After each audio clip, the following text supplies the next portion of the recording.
Okay, I'm delighted to be here. Castlebar, haven't been here for a long time. There's a great atmosphere around. It's electric. We're here. Sinn Féin has come to Mayo, the county of our esteemed Taoiseach at the moment, but we're taking over and we're doing a really good job, and we will do a good job. I was delighted to speak on several topics. The first one, close to my heart I suppose, is trying to promote women in the organisation. But looking around, the whole top table was full of women, and it was great to see the energy, the enthusiasm and the excitement there. I don't believe as many other parties would have a top table where there was only one man. I will be speaking as well today on Vision for Change. That will be on the live session. Vision for Change was a document implemented 7 years ago for improved mental health. We are desperately in need of good mental health in this country.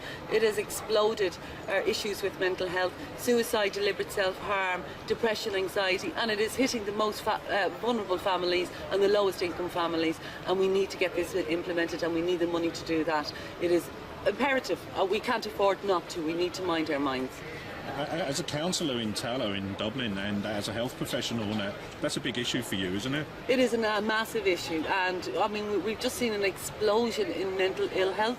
We've seen an explosion in young people committing suicide. We've seen an explosion in just, I suppose, poverty, and poverty breeds ill mental health.